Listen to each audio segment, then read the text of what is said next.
Nah, lebih lucunya pada saat terlambat sudah melebihi dari jatuh tempo, tulisan ini semua langsung hilang. Assalamualaikum warahmatullahi wabarakatuh. Apa kabar teman-teman semuanya? Semoga semua dalam keadaan sehat walafiat ya.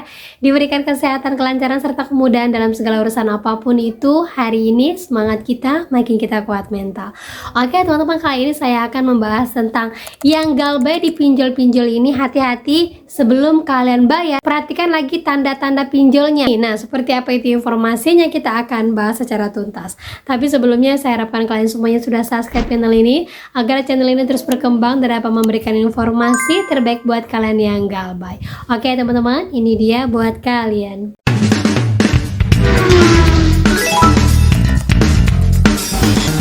Oke teman-teman, sebelumnya saya mau bahas dulu ya. Ada video yang banyak beredar, pinjol mulai main-main lagi dengan orderan fiktif. Ya, terjadi di Malang, yaitu ada orderan sedot WC yang mana ini informasinya DC mengaku sebagai suaminya dan dikirimkan untuk istrinya. Coba dikasihkan dulu Pak. Kasihkan apa? Iya, saya suaminya. Kasihkan dulu ke Bu Yulis.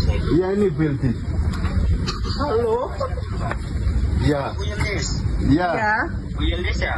iya, Halo Bu Yulis. iya. Ya. Tunggu aku lihat belum seberapa bangsat. Ku buat ramai itu kantor binatang kau. Hah? Maksudnya gimana?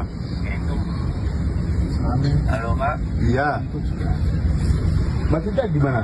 Iya, iya lo. Halo. Iya. Suaranya putus-putus Pak. Iya, maksudnya gimana? Kasihkan dulu ke Bu Yulis siapa itu? Ya ngomong aja loh. Jadi saya lagi ngomong dulu Pak. Coba dikasihkan dulu Pak. Iya, ya ini Biltis. Halo? Halo Bu Yulis. Iya. Bangsat. Lah saya nggak pinjam nih. Kau pinjam kau binatang kau buat Loh. ramai itu bangsat kantormu. Ya suruh, ya sini aja coba. Ya, kau lihat itu. Oh babi. Ya, 100 koperasi. Oke, sini. Kotor. Kotor pepek. Nah, ingat teman-teman ya, teror seperti ini siapapun pinjolnya yang menghubungin kalian, sampaikan hutang saya langsung lunas Pak, apapun aplikasinya, karena saya sudah videokan dan lapor aplikasi Bapak. Saya sudah tahu titik Bapak di mana dan tunggu saja ada penjemputan. Sampaikan seperti itu, lawan lagi kata-kata DC-nya, jangan takut. Karena apa? Pasti kerja para netizen ini akan membantu kakak, dan tenang saja, jangan bayarkan pinjol-pinjolnya karena semakin kalian ketakutan, DC-nya akan semakin menang. Gitu teman-teman ya. Dan lanjut lagi teman-teman, hati-hati ya buat kalian yang melakukan pengajuan pinjaman di bank kemudian langsung ditolak. Sebelumnya saya sudah pernah buatkan video tentang beberapa orang yang ditelepon sama bank mendapatkan reward bahwa dia sebagai nasabah yang loyal karena selalu membayarkan pinjamannya tepat waktu. Tapi yang bikin gongnya adalah ternyata dia tidak pernah minjam di aplikasi tersebut.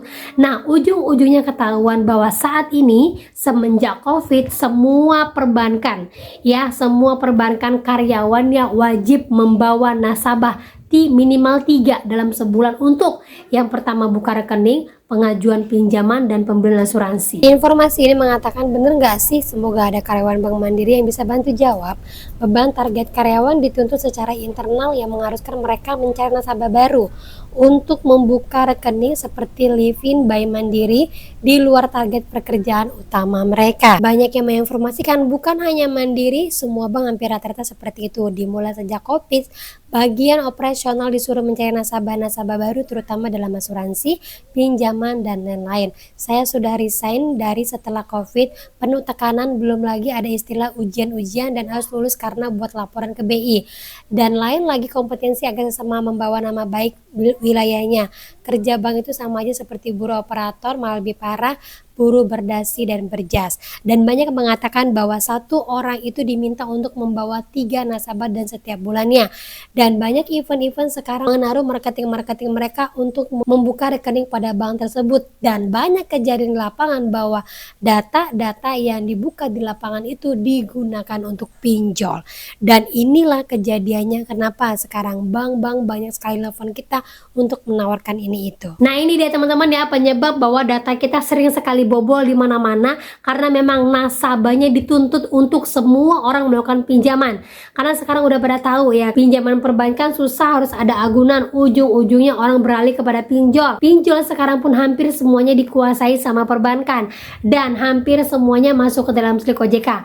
Tetapi ada juga yang tidak masuk ke dalam slik OJK. Makanya saya selalu sampaikan, kalau dia di bawah dari 1 juta nggak masuk dalam slik OJK, abaikan saja dulu. Sama halnya dengan beberapa info dari seorang teman yang mengatakan bahwa dia mau mengajukan pembayaran di salah satu bank digital karena pinjolnya, kemudian dia itu punya saldo di dalamnya, tapi setelah melakukan pembayaran ditolak dengan alasan wifi-nya error, sistem error segala macam, sampai akhirnya dia jatuh tempo dan dikenakan benda.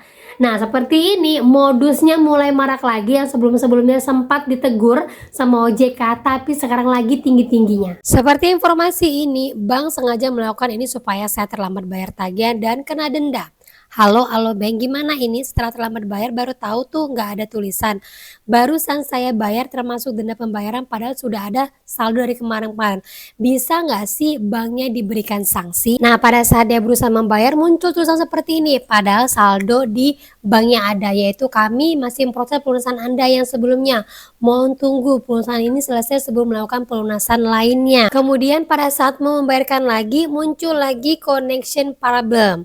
Nah, lebih lucu pada saat terlambat sudah melebihi dari jatuh tempo, tulisan ini semua langsung hilang.